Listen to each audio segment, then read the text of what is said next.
All right, you guys, thank you so much for coming on. This is Sarah at carnivore.yogi. I'm super excited to have Amber here with me today. I have been following her since the very beginning of my journey. She has an extremely inspirational story. She's on Instagram as Lone Star Keto and is also a Meet RX coach. That's correct, right? So Right. she now has, I mean, she's had this amazing healing journey story that we're going to talk about, but she also helps others as a part of her daily life now, which I think is just absolutely so amazing. So thanks for coming on, Amber. Thank you so much for having me. This is really fun. Yeah, awesome. Well, I'm glad to. And I guess just tell everyone a little bit about your weight loss story. I know that you had diabetes at one point. Like you've got a lot that you've healed, a lot of weight gain and loss, which I relate to quite a bit. So let's just jump right in there. Okay, I'll kind of give you a background. Starting from a very young age, I was about 10 years old when I realized that I was a little bit different than your typical 10-year-old child. I started developing a little earlier, and along with that, there was a little bit more weight. I mean, not bad. If you look at my pictures, you don't really see me as I had chubby cheeks, but other than that, I was not a fat child. But compared to the other little girls, they were board flat, very thin, and so I was kind of made fun of. Plus, I was really short, and so I wasn't necessarily that I got picked on, but it was enough to make me realize I wasn't like everybody else. Mm. So it put this thing in my head that there was something wrong with me. And I kind of had that in the back of my mind. I didn't know what to do with it. I was 10 years old. Mm. But I also watched my mom continually diet because our family has a very big history of all kinds of health conditions and obesity. And so my mom was very scared about that. So she was always on a perpetual diet. Like, I Mm. think I watched her eat only salads for like 30 years, Wow. seriously. So that was kind of in my head too, that is something that, you're supposed to do. And it just kind of morphed into this thing where I was so unhappy with my body that by the age of 15, I was full blown bulimic and anorexic. Mm. And I was taking diuretics and laxatives Mm. and diet pills because back then you could buy it over the Oh yeah. counter, and those what I'm talking about, Yeah. those really strong ones that are now banned. Yeah, I did all Oh yeah. that. And so by my senior year, when I was 17, the summer before my senior year, I was 17. I weighed a whopping 98 pounds. Now, Wow. granted, I'm not very tall, I'm 5'2", but still 98 pounds. And I was wearing a size 00. And I was, if I did eat, I was purging it. Mm. So I can't even imagine what I was doing to my bones and my muscles. I wasn't working out, of course. Back then, that wasn't, quite the thing yet. It was Yeah. going to get big in the 80s, Yeah. but that kind of just started this horrible obsessive addiction to food, love hate relationship, if Mhm. you will. And the self-hatred for my Yeah. body. It's not that I hated myself as a person, but I hated that my body would not cooperate with my mind, what I Mm. wanted it to do. And it was very irritating to see how other people could just eat whatever they wanted and do whatever they want, and nothing seemed on the surface to be wrong. And then here I was having to do all of this. Yeah. And yeah, so that was a really rocky start to my life right there, Mhm. with my you know relationship with food. Yeah. So Yeah, absolutely. And so I've read a lot of your posts and things that you've written and said you've lost weight before, had tremendous weight loss before, but then it kind of always came back. So talk a little bit about that. oh yeah, absolutely.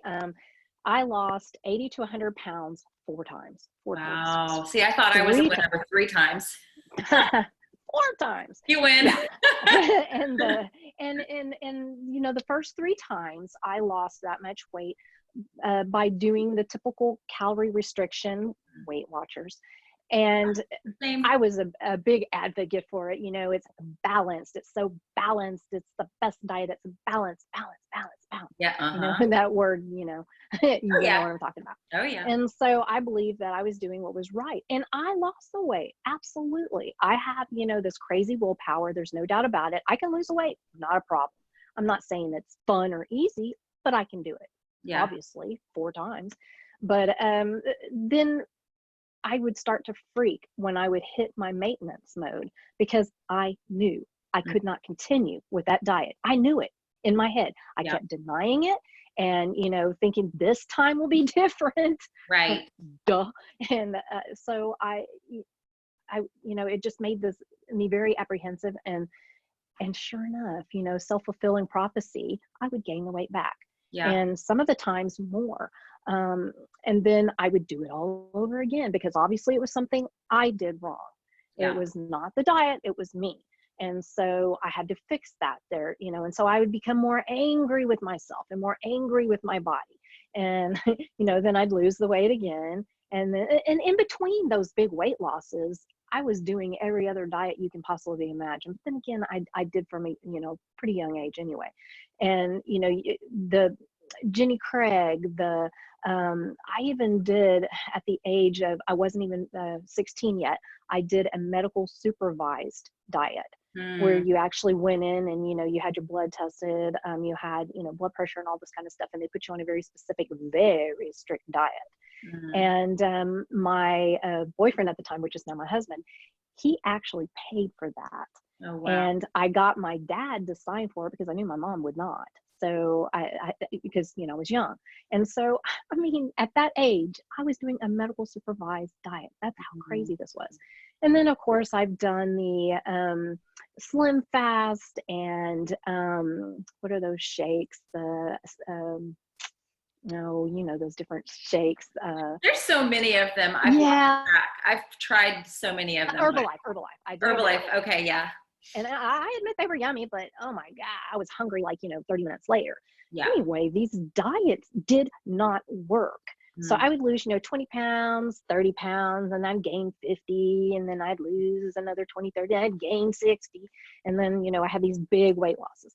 Now, all along, um, if you kind of look at the trend, I reached my heaviest. I think it was, what was it, 2008. I was over 240 pounds. Like I said, I'm 5'2". Mm. And that was the last known weight. And I am pretty sure it was quite a bit more. And I did not weigh again, so I had no idea how much weight I actually totally lost because uh, I lost a lot of weight before I would get on the scale because I was scared of what I was going to see. So I lost a lot of weight. That's when I lost 100 plus pounds. I say 100 because I know 100, but there Yeah. was probably more because I didn't weigh. I was too scared to weigh at the beginning, if that makes any Yeah. sense. I can. No, I've been So there, done that. yeah, Like I just don't even yeah. want to So it know the was number. I just know I need to no, get started. Yeah. yeah. It was just awful. But you know, I reached my heavy weight and then I had a really, really scary health scare. I Mm. had gone into, well, okay, I guess I should back this up because this is kind of important. I think people do this. They live in denial. And I did. I'm not stupid. I know when there's something wrong with my body. Yeah. And I had all these signs like I had a hard time breathing. I couldn't go upstairs. And it wasn't that so much that I was unfit as far as exercise or whatever, that kind of thing. I knew there was something internally wrong. Mm. And my pulse would just rate, my heart would just boom, boom, boom, boom, boom, boom, boom. Oh, And wow. trying to clean the kitty litter, like simple tasks like that took me over an hour to recover. So I Mm. knew something was really wrong. And I hid this from my husband. I did not want him to know because I didn't want to have to admit there's something wrong, right? Yeah. And so I hid this and I was scared to death that I was going to have a heart attack. So I started taking baby aspirin Mm. to just in case there was, you know, something wrong like that. I mean, I read an article and so I started taking baby aspirin. It was just crazy stuff like that. Mm. And it really hit a bad point when I had gone to Romance Writers of America, a convention. I used to be a writer. And where they were holding the convention, there was like this, where you parked, you had to go up this hill like this. and my husband was walking me up because he drove me and dropped me off or whatever. So I was walking up this hill and Mm. I couldn't breathe. I was dying. Oh my God, I was dying. And so as we're going to the room, we're going up the elevator. I'm trying not to breathe. I'm like going just as shallow as I can Oh, instead of wow. going like I really wanted to do. And I mean, at that point, I knew there was something wrong. Anyway, I ended up going to the doctor for something completely unrelated. And they had, they do the typical, they check your blood pressure. Oh, yes. And they were like, honey, I need for you to lay down. And I was like, what? And they're like, I need you to be really calm and I need you to lay down. Oh my And I God. was like, okay. And then the next thing you know, they had another nurse come in and an assistant and the doctor and an EKG machine. And I'm like, what in the heck? And so they're hooking me up and my blood pressure was so incredibly high. It was like 200 something over 100 something. It was like right at the stroke level. And so they were kind of freaking out because that was not, I hardly ever went to the doctor, but the last time my blood pressure wasn't that bad. So Mhm. comparatively, they were like, oh, okay, wait a minute here. So they told me that if the medication they were giving me did not work in 30 minutes, they were taking me to the hospital. And I was like, oh my God, because I don't do doctors and hospitals or no, So No. that scared me to death. Wow. And I can remember after they got that all settled, of course, they make you go to a cardiologist and do the stress test and all that. I was put on 4 medications, 4. One of them had a diuretic, so I count that as 4. So Mm. it's three pills, but one of them had, the diuretic component. And so I was taking all that medication. And when I went to see my regular doctor for the follow up or whatever, I just broke down in tears. And I was like, it's because I'm fat, right? This is Mhm. because I'm fat. And to me, that was the most horrifying thing to admit that my obesity had anything to do with my health. Mm. And luckily, my doctor was so cool. And he was like, okay, sure, you do need to lose some weight. Of course, I was very obese at the time, but he was trying to be really cool about it and not freak me out or whatever. But he was like, there's more going on here, and blah, blah, blah. So anyway, that was, and then after that, I had one health scare after another. I found out I was pre-diabetic. I had acid reflux so incredibly bad. I couldn't even sleep at night. Mm. If I even leaned back like this, acid would come up in the back of my throat. It was awful. I had he wrote me a prescription for Nexium. I took it for 8 years every day for Mm. 8 years. Yeah, even when I was doing the Weight Watchers or whatever else to lose the weight, because I did kick my booty into gear with the the dieting to get that weight off because it scared me so bad. And then I started exercising like obsessively to the point where now I understand I had a disorder.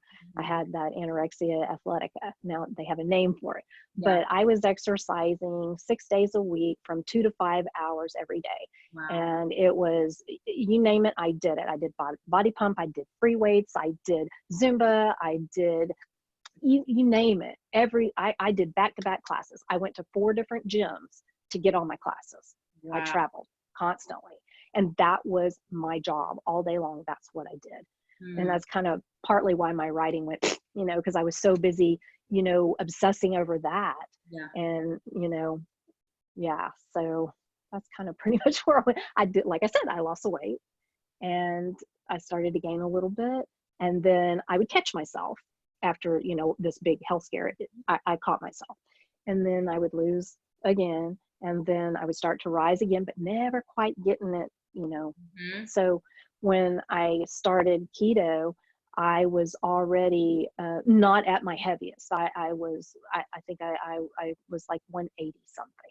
Yeah. And so it wasn't quite as bad as my heaviest. I never quite let myself get there, or actually it was more than 240. But yeah, that was, one of those things because as soon as I hit maintenance, I knew I couldn't stick with it anymore. I Yeah. just knew I couldn't. It Yeah. was, it was the most miserable thing. And I was hungry all the time. I was angry. I was such an angry person inside, even though I pretended like I was happy outside. we'd go out with our friends and they would be drinking margaritas and having the chips and salsa, which I loved. And I would just look and go, why can they do it? It didn't even matter that my friends or some of them were overweight. It didn't even matter. I was jealous Yeah. because I would not allow myself to do that. But it upset me that they did allow themselves to do it and they seemed to be okay with everything. And I wasn't. So, I would make myself miserable. I would go home and cry. I would just cry because I was just like, why do I have to be that person, because I was so miserable, it was just not a happy time at all, even though I was like, oh no, this diet's the best thing. I feel great. I feel healthy, all that kind of thing. Yeah. Inside, I didn't want to admit it, but yeah, wasn't good. Yeah. I mean, so much of what you're saying I can relate to 100%. Just the number one, getting to maintenance and being like more anxious, because it's like to stay in maintenance is terrifying. And we talk, so much about weight loss, weight loss, weight loss, weight loss, weight loss. Well, you lose the weight, then what do you do? Then what do you do? How do you live the rest of your life so that you're not battling food addiction, so that you're not constantly gaining and losing the weight? So that's why I feel like I relate to you so much, because I have been the person that has lost 100 pounds and then gained it all back, a couple of times. And that really sucks. And, the other thing you touched on, which I think is so important that we don't talk about enough in the community, is health problems. We're so weight loss focused, but we don't talk about these severe health problems that, a lot of us had as a result of the obesity, as the result of the blood sugar, the Weight Watchers, the ideology of low carb, of high carb and high sugar and low fat. Clearly that didn't work for you. Otherwise, you would have just lost that weight the first time and kept it off, if it was a matter of calorie restriction and staying with, the high carb, low fat foods. So, talk about a little bit your transition to keto and maybe some of how some paradigms and things started to shift for you as a result of that switch over. Oh yeah. And the one thing that, if you want to say triggered, I don't get triggered hardly anymore, but there are a few things that do. And one of them is this, oh, well, eat in moderation. Okay. Number one, what exactly is moderation? Right. And is it the same for each person? Yeah, not so much. And what if you have food addiction? Right. How are you supposed to moderate food addiction? So that just irritates me to no end. And the whole calories in, calories out. Mm-hmm. Okay. How did that work out for you? Just right. How did that work out for you? Okay. Yeah, I lost the weight, but big deal if I gained it all back and I got all my health problems, amplified. What good was that calories in, calories out counting? Oh, let me tell you, I counted every little bitty calorie. And, people say, oh, you just overestimate or underestimate, whatever you want to say. No, I didn't, because I weighed every little morsel. I tracked every single bite, because remember, I had this, this obsessive disorder going on. Yeah. And I had to have this control, and I had to know and monitor every single bite. And I overguesstimated everything. And on exercise, I underguestimated. So there is no way. And okay, yeah, like I said, I did lose the weight. But anyway, it came back on. Well, okay, I got to this point where I was so unhappy with my body, as I've been most of my life.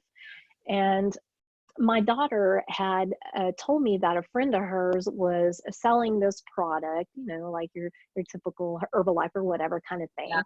And she was going to give it a go just for the heck of it, just to kind of see if it worked. And I was like, you know what? I'm going to do that too with you. And just to use it as a catalyst, because I'm one of those people where I kind of need a little help getting started. Yeah. But then once I start, get out of my way, because I will reach my goal if I have to plow everybody down in the meantime, because it's going to happen. You know what I mean? And I don't care what it takes, I'm going to do it. Well, so what it was, I'll just tell you, exogenous ketones. Okay. And the first time I took it, I was like, so euphoric and so happy and not hungry, not hangry. I was like, what is this stuff? So I started doing a lot of research, and in the meantime, I'm taking the product or whatever. And then that's when I learned about keto and ketones. I didn't know what that was. I never heard of that because, you know, you hear Weight Watchers, you hear calorie restriction, you don't hear ketones and ketosis and, you know, low carb, well, a little bit of low carb Atkins or whatever, but for the most part, you know, it kind of pushed aside.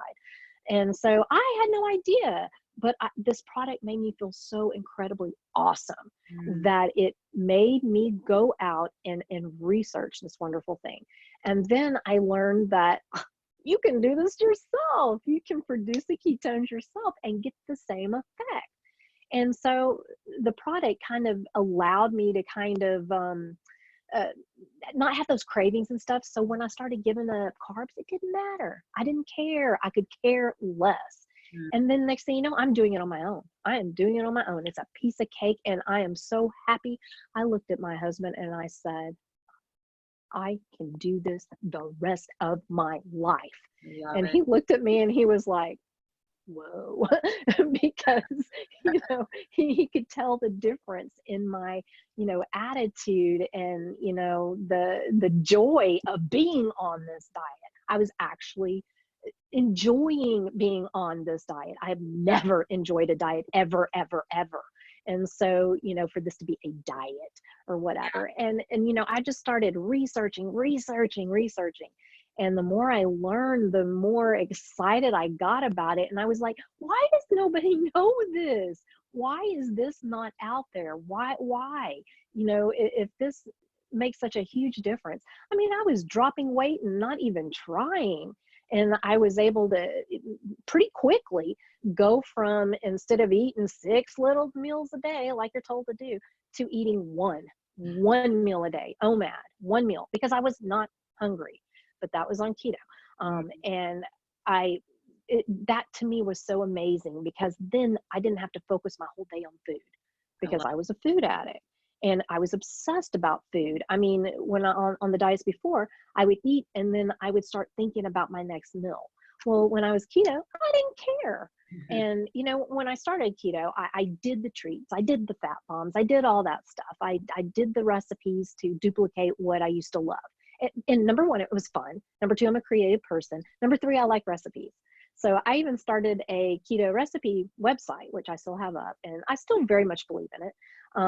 But so, you know, I kind of did that whole typical keto thing that I think people do. But for me, I needed that progression. I needed to, you know, excuse me, gradually wean out all this other stuff.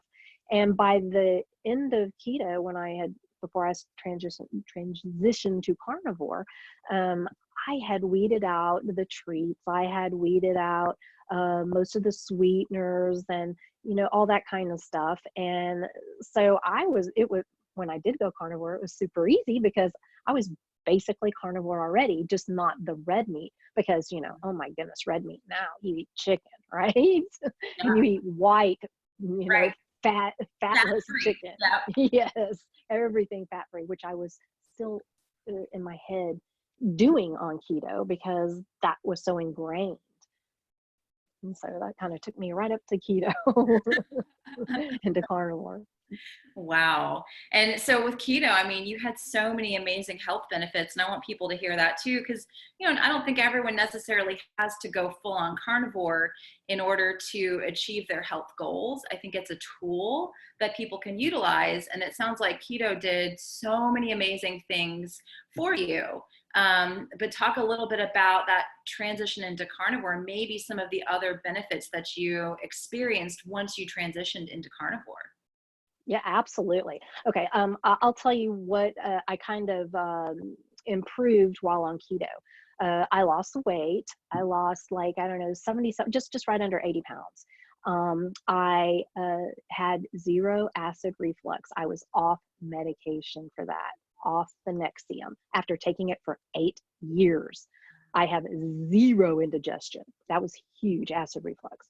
And I was able to get off 2 of my medication, actually 3 if you want to count the diuretic.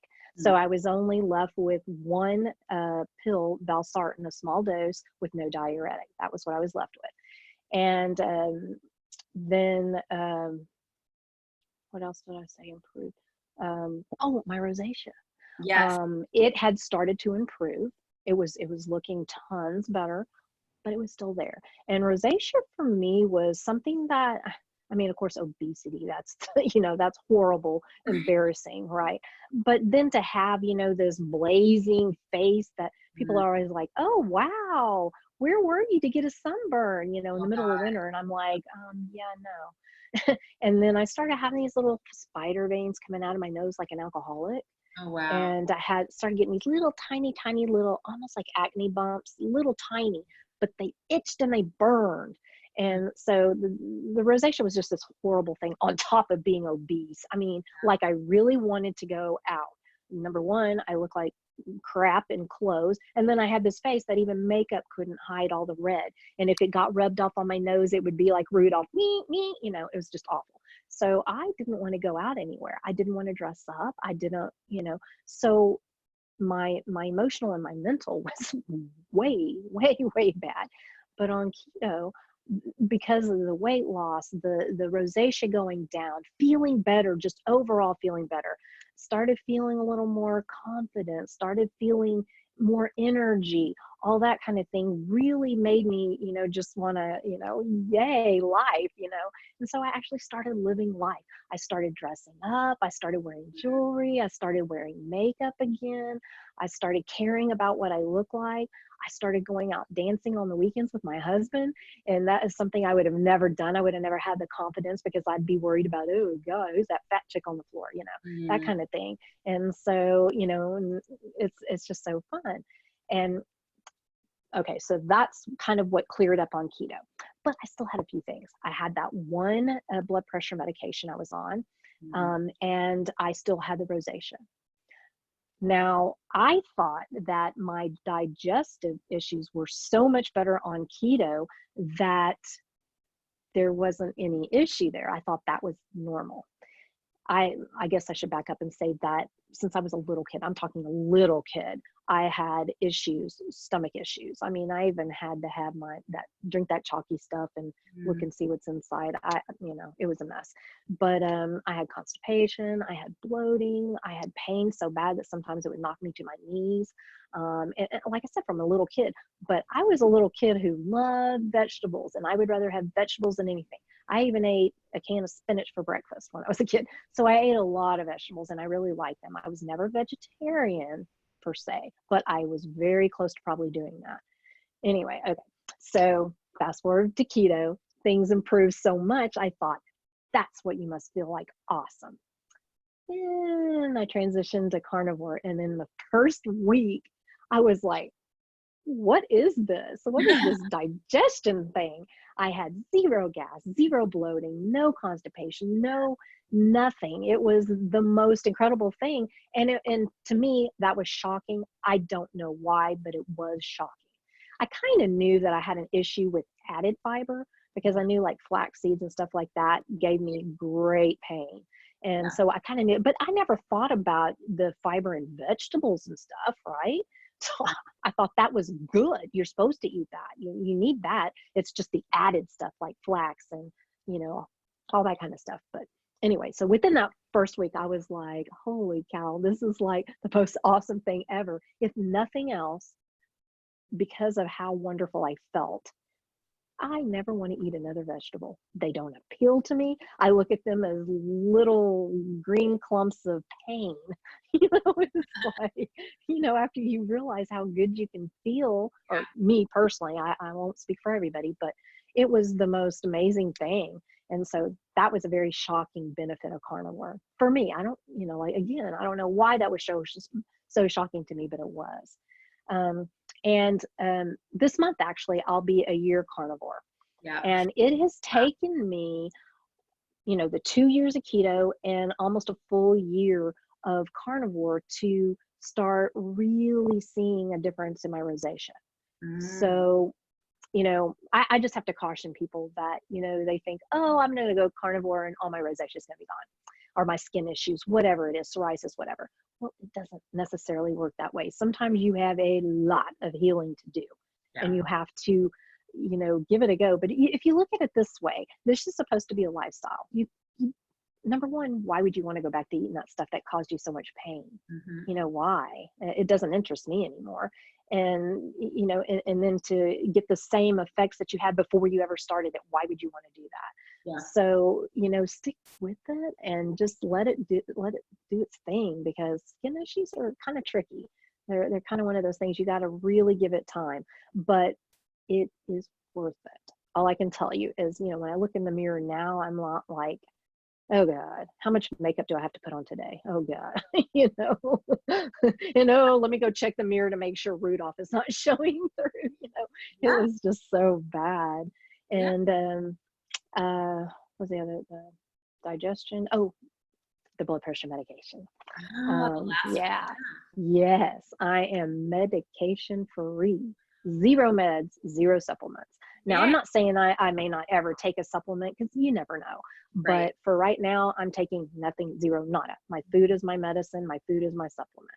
So it is the most freeing thing. I can't even tell you. When we went on our cruise in October, I didn't have to do this little pill case, of all my vitamins and my, blood pressure, and, just in case the acid reflux comes back, all these little, I took nothing, except for I did take like some cold medication or whatever, just in case, because you never know. And you don't want to be on the sea with no way to do anything, so I took some of that kind of stuff, but none of that, typical stuff that I always had to worry and stress over, because, oh my gosh, what if my medication gets lost, or, whatever. Not anymore. It's like the most freeing thing. Oh, and I guess I could mention too, food addiction. I lost a lot of that on Root of keto. all of this. Yeah. Yeah. Yes.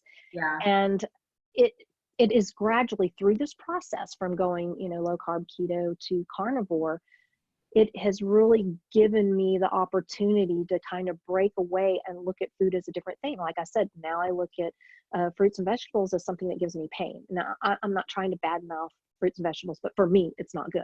Yeah. And, I have a different mindset.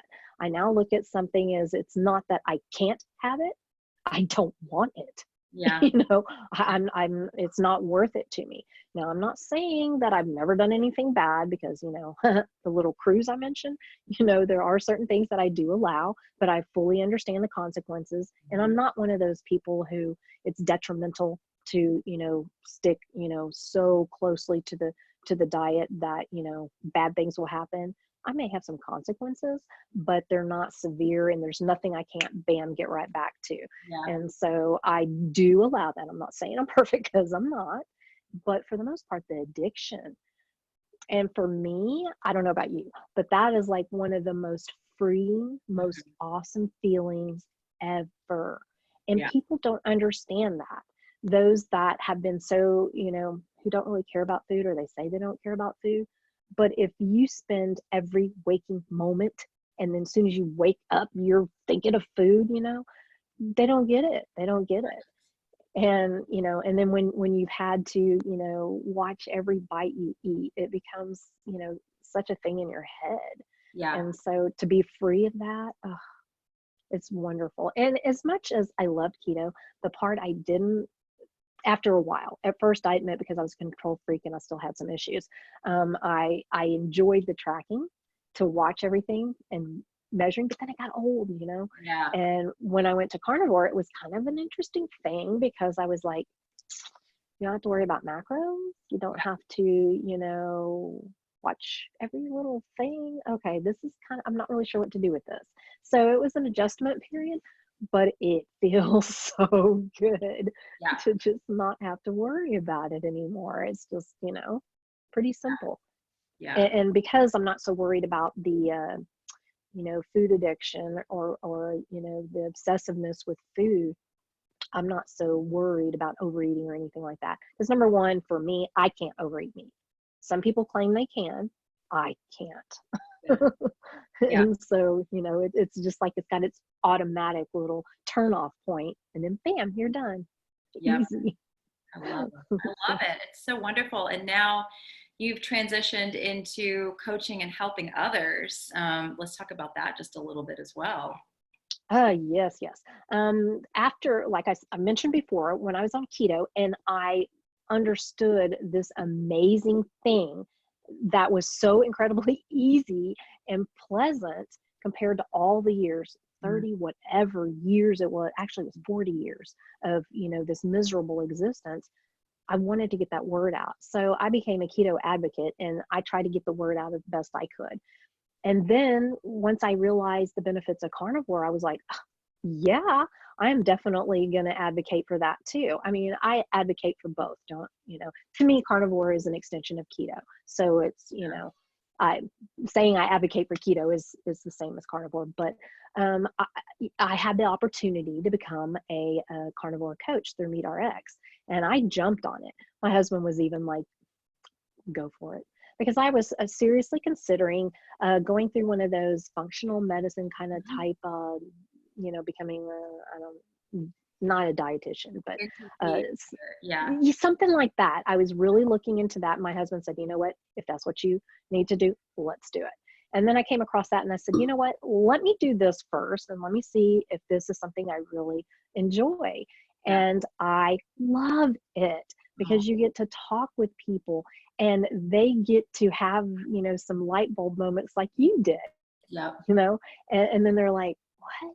And then to hear some of the feedback that how it's improved for them, it Yes. is like the most amazing thing. And to me, being able to help other people and to pass this knowledge on is awesome. That's, besides keeping my grandbaby, that's what my day consists of. Research, advocating, coaching, interviewing, whatever I can to get the word out, or doing interviews like this, Yeah. just to get that word out there.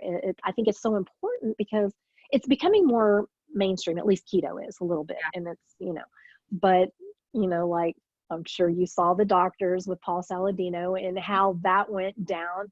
Yeah. And to me, that is so shocking. I don't know why I think it's shocking, but it was to me. But Yeah. that happens all the time. And you see it all over social media. And it just makes me sad because that could be something that really helps somebody, especially those with, like autoimmune issues, mental illness. Um, if nothing else is working, why is that such a bad thing? I Mhm. mean, personally, I think that's the first thing you should try, but that doesn't happen. But, I just feel that the word needs to get out there to let people know that there might be an option Yeah. for them. It doesn't mean you have to do that or you have to do it forever. Like you said, keto is perfectly fine, probably for most people. But there are some, and unfortunately, I kind of think I fall in that category, that need to go more carnivore. Not that I have to be as strict as others. I can still have some play. But yeah, unfortunately, it's just the way it is. But honestly, now that I've broken the food addiction, the carb addiction, the sugar addiction, whatever you want to call it, it's not a big deal. It's just not. I have people ask me all the time, don't you feel like you're missing out on something? No, because here's the thing. If I really wanted something, I'd have it. I'm an adult. Nobody's going to tell me I can't. I Right. choose not to because I don't want to. Yeah. Yeah. If I wanted to, believe me, I take a big old bite of it. But it just, I don't care. Like the bread on the table at a steak restaurant, don't bring it. My Yeah. husband and I both, luckily, not that it would bother me anyway, but we just automatic no chips, no bread, whatever. And yes, meat only. Are you sure you don't want to side? Meat only. Yeah. you know, I don't care. So it's not a big deal. Yeah. I think I that's, admit sometimes this weird part of me though, and I think it's because I used to do cake decorating and I did desserts and that kind of thing, and I did recipes, that I appreciate the pretty, yeah. like the fix. So I like to look at dessert menus just because they're pretty, not Yeah. because I care. I don't know what that is, but I think it's just the artistic kind of part. I don't know, but I don't desire it as far as craving it or wanting it. I just like to look at pretty things. So Yeah. it's like this bizarre thing I like to do. But other than that, I could care less. I really could. I get it. I mean, those old habits kind of die hard. And the important thing is that you've gotten to that place in your mind and in your heart where you're like, I don't care. I don't want it. Like the bread, we were at a restaurant the other night and I was like, let me just actually keep the butter because I probably want to have a little extra for my steak. But you can take the basket. I'll keep the butter. just take the bread, you know. And with the dessert, my husband had half of it and I just didn't even go for it, because I'm just like, you know, if I had really, really wanted it, I would have a little bite of dessert, but I just didn't even want to bother with it. You know, you just get to that point where you feel so good. You're like, I just don't want to screw this up, you know? And that is one of the miracles, I think, of carnivore, because when I was doing Weight Watchers and all those other diets, I was really never at that point. It was always like me trying to trick myself and say, well, I can have a cheat meal, or for this event, I'm just going to blow it all out. I'm going to eat whatever I want. And then I would end up feeling absolutely horrible. And then I could go down that rabbit hole again of possibly gaining all the weight back, because, you know, one vacation or one cheat day or whatever could turn into months of something. You know what I mean? Absolutely. Yeah, it's great to be kind of on the other side of those behaviors and those thoughts in general, you know, which is why I'm so glad to have you on the channel. And I think so many people are going to be able to relate to what you're saying. Anything that you would want to say to somebody who is maybe watching that is really, really struggling, can just relate to your journey, just Amber's words of advice. Oh, yeah, absolutely. I think one thing that is super important is, unfortunately, still, you know, especially carnivore is treated like it's this, oh my gosh, crazy, far out there fad thing. And Mhm. you're going to get a lot of slack from friends and family and people you don't even know. Oh yeah. But you know what? Who cares? Blow it off. Just don't worry about it. I know it's kind of hard at the beginning, but the more you do it, the more, you know, like if you go to a family dinner, say, and I took a lot of flack when I first started doing this, but I would bring my own food if I knew that there wasn't going to be something specific. Like if they were cooking barbecue, I knew, okay, I could have barbecue or whatever, so long as, you know, they didn't marinate it. And I knew based on my family members, you know. So I'd bring my own food, and kind of a while there, I would get some, you know, slack about that. And then I'm like, number one, why does somebody care what I eat anyway? Did they care when I was stuffing my face full of crap and weighed 240 plus pounds? Right. Did they say anything? No. But goodness gracious, I eat just meat. Oh, you know, and so that it's baffling. But you just gotta, you know, you don't owe anybody an explanation, I guess is what I'm trying to say. And if somebody says, oh, you can't have that, just rephrase it to them and say, oh, well, you know what? Actually, I can, but I just choose not to because it makes me feel really bad. So I don't like my body to feel that way. And, you know, if you just kind of reset that way of thinking, that is so huge, because your mind, oh my goodness, your mind can do so much. It can help you or it can hurt you. So be really careful how you talk to yourself and how you know, phrase things, because your mind does pay attention and you don't even realize it. Oh yeah. So yeah. I love that. That's great advice. And anyone out there who might want to find you, follow you, or even work with you at MeetRx, how would they go about finding you? Yes, if you're interested in a coaching session, meetrx.com and go under coaches, and you can find me, Amber W. On Instagram, I am Lone Star Keto Girl. If you're on Twitter, I'm lone underscore star underscore keto. And I do have a website called lonestarketo.com. It does have some keto recipes if anybody's interested in it. And I'm starting to add some carnivore recipes in there, like bone broth and stuff like that. I think those are my main ones. Nice. And I'll link all of that below this video so they Awesome.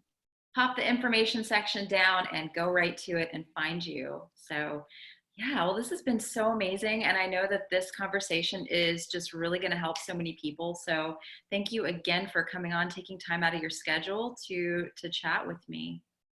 You're so very welcome. Thank you so much for having me. This has been a lot of fun. And yeah, I hope it does help somebody to be able to relate and know that there is hope. There is, you know, there's so much good at the end. I promise. Just stick with it. I love it. Well, thanks, Amber. And thanks everybody for watching, and have a really awesome day, guys. Bye. Bye. Thank you.